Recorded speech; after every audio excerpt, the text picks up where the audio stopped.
So there was a question that I was asked years ago, earlier in my career, maybe about years into my career. I'm about 10 years into my career in corporate America, starting off entry level, answering phones, to now being a chief of staff on a marketing team. And so I help leaders with insights as it relates to data that we have and things like that. And so do a lot of project management as well, but that's primarily a lot of my bread and butter now. But the question that I was asked, that I was glad I was asked earlier on in my career, was, do you live to work or do you work to live? Now, that's a very common question, a common phrase that I'm sure you've probably heard or at least thought about, whether consciously or subconsciously. And I think really it's really critical how one answers that, at least for me, as I think about this, because for a long time, I live to work. And I think that even though on the outside, from my paycheck standpoint and financials, you would look at me and I was getting hourly pay, but I was so obsessed with making more money, and I wanted to get to a position where I had an abundance of money, right? But now I've gotten to a place in my career where I've been able to get raises and I've been able to get good promotions, and so now money isn't as much of an issue. If you watch some of my other videos, you know that my family and I were kind of on a getting on a debt-free journey right now. And so we are thinking about finances, but it's really from a different perspective. But for a long time, I just wanted to make a more money and a bunch of money. Now, I'd be lying if I said, we don't work for money. We obviously work for money, but there's a deeper impact and meaning now for me personally that I have when I approach work. And it's really finding fulfillment outside of work, so that the work is actually fueled by all the fulfillment you have. And whenever you actually work to live, meaning my job, my career really just creates an opportunity for me to enjoy my life. And that's sort of how I've been able to see it now and orient it now. Now, that's a very simplified statement. Now, if you are living to work, then everything you do, your worldview, is oriented to be able to fuel work and to be able to not fuel it in the way that I was just talking about, but be able to say everything, my identity, my hope, everything that I do is baked into who I am at work, which is so hard, and it's really so fickle, in my opinion, because work can drop you at any point, right? If you're an at-will employee in a company in America, an organization, then they can essentially terminate you at any time, right? And if you look at the news, especially you're on LinkedIn, you see some of the articles. I mean, every week you're seeing some major corporation doing layoffs, and so that's commonplace now, where you're getting laid off, or companies are doing a lot of reorganizations and things like that. And so who's to say tomorrow that you still have a job, right? And that's not to scare you. That's just sort of a sobering reality for everybody to think about. If my identity is in this thing that can be taken from me, then is that really the best place to put my identity?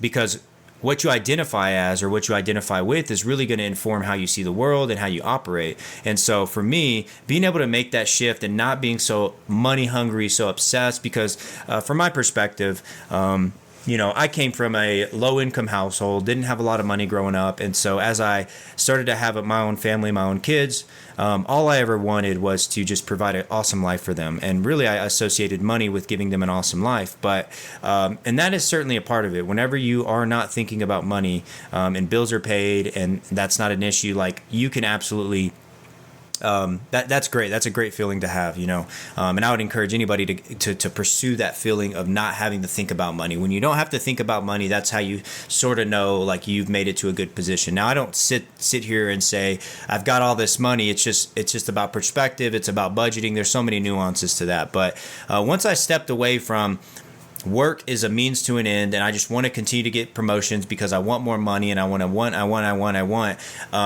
It actually divorces. I feel like at some point, without even realizing it, you're divorcing yourself from doing truly the best work that you could actually bring, because now you're incentivized by compensation, by financial gain. And there's so much research on that threshold of, once you start rewarding people with money, the passion, the love, the want to for getting a job done starts to diminish. And I was watching a video recently with all this research talking about this very subject of You know, you think of early settlers, early pioneers in human history, and a lot of it wasn't. They weren't doing it so that they could achieve a quarterly bonus. They weren't doing it for financial incentive.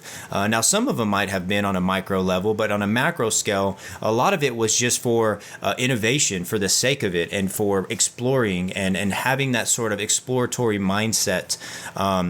Just applied to whatever endeavor they were on. And I think being in our day and age, the way that our society is oriented, it's all about financial incentive. And that's why we all work, right? We all work for finances. So that's nothing we can escape, is to work for a paycheck. I'm not advocating that we don't work for paychecks anymore. I'm just saying putting it in its proper place so that I can now approach work fully satisfied outside of work, and now I can bring my full self to the table and be able to say, well, what can I do for the love of it, for the love of what I'm doing? Now, there's so much in that where you have to work for an organization you believe in. You have to provide a service you truly believe in. And maybe if you don't, that's something to think about. It's your own life. You do whatever you want. I'm just some guy in a shed talking about this idea here. But I honestly feel like my best work has been done ever since I wrestled with that question of knowing that my satisfaction, my fulfillment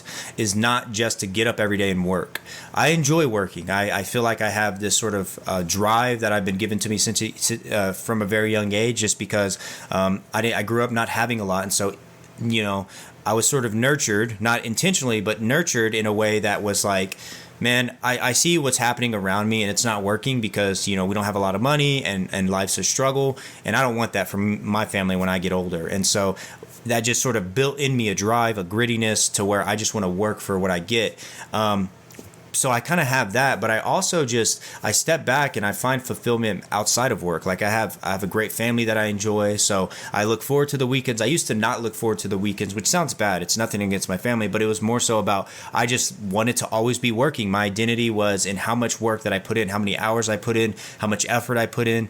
And I think long term, what that does to one's mind, psyche, whatever you want to call it, is again, your identity starts to be attached to who you are at work. And if things aren't going well for you at work, if you're having to wait a little bit longer for a promotion, if you're having to wait a little bit longer for the end of year review for your 3% bump, then it's so circumstantial, your attitude, your tone, because of how work's going. But if work is not my identity, then my identity is rooted in something deeper that can't be taken away. For me, it's faith. Then I know that no matter where I go, I'm sort of untouchable, right? From the standpoint of my attitude, I can choose every single day whether or not I want to let this opportunity of things not going well at work get to me or not. That's up to me. I can make that choice. But now I've taken away the power that my career can have on me, because it doesn't own me. It's not my identity anymore. I don't have to just get on this hamster wheel, right? You have to understand, though, like if you're somebody young in your career, whenever you're signing up to work for a corporation, you are essentially signing up for, I am going to be some sort of cog in a machine. And that's fine. Like that is the system. That's the game. I'm just acknowledging that, and that's totally fine. However, like that doesn't mean that you don't have to care about the work you're doing. You can actually be a cog and you can actually care about the work you're doing, knowing that you're just a part of this larger system, an organization. And that's a beautiful thing, honestly. There's the fact that we do have corporations that employ people, that give people opportunities to grow personally, but to also benefit the company financially. But then in turn, if you agree with those services, you benefit society, right? Because you're offering a service that helps your neighbor, your fellow neighbor in your community or in the rest of the country. And so kind of all over the place in this video, but I'm trying to get back into the swing of things of making content and making videos, but that's something I've been wrestling with lately, or just really reflecting on, not more so wrestling, but just thinking if everybody decided to step back, not put their identity in work. Honestly, I feel like a lot of conflicts at work would diminish, because people aren't so personally attached to all the ideas that they have, because they're not married to it. They want better for the company. They want better for everybody else. And it doesn't really matter where that idea comes from. But because a lot of people are, from my perspective, right, I'm only seeing symptoms. I don't know the root cause of everybody. But the amount of interactions I've been in at work that centered around conflict, even in my own heart sometimes, it's because I wanted what I wanted, and it was rooted in progressing my own career for selfish reasons. And I'm not saying it's wrong to be selfish. There's an element of selfishness that we sort of always have to bring because we're thinking about ourselves, we're thinking about our career. But I think holistically, at the end of the day, the priority for me is now I work so that I can live. And work creates an opportunity for me and my family to have enough money to be able to enjoy, pay our bills, go out to eat, plan for trips, things like that, so that I don't stress about it. So when I'm not stressed in my personal life, I can actually come to work stress-free and give my best self there. And now I'm not starting to compromise my work because I'm thinking, well, I'm not going to do this because I really just want to figure out how I can make myself look the best. And I don't care about the team anymore because I care about myself. When you're stressed and you're worried about yourself over everything, where it's dominating every thought that you have, then you're going to shortcut, at least for me, shortcut your team. You're not going to think about everybody else. You're going to think about it, what's in it only for yourself.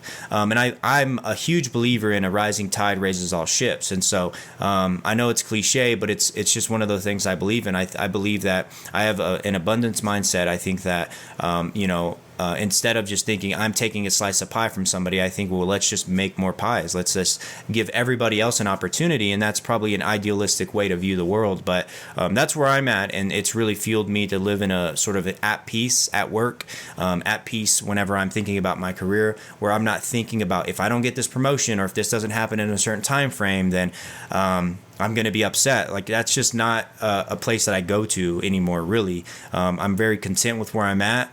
But it's also a balance of I'm content, but I'm also working hard for what I want as well. So this isn't an argument to not work hard. This is an argument to sort of orient the mind, the heart to where it should be, or where I think it should be for me. I'm just sort of introspective here, and maybe this is something that relates to you. Maybe you're somebody that struggles with your identity in work, and you're investing your entire identity in your career whenever maybe you can find fulfillment outside of work first, knowing that, I can approach work assuming money's okay. And if it's not, you have that conversation or you work on your budget. There's a lot of factors there than just making more money. That's obviously a good way to do that. But you can also be creative with that as well. So I don't know. Let me know in the comments below. Are you somebody that lives to work, or do you work to live? I'm not saying one is bad or wrong. Obviously, I made a case and you know where I stand.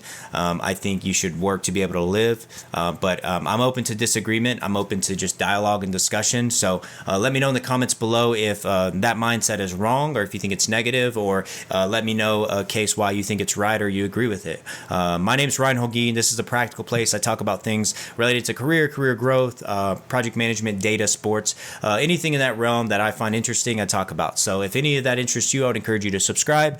If you found value in the video, I would encourage you to like it as well. Until next time, I'll see you in the next video.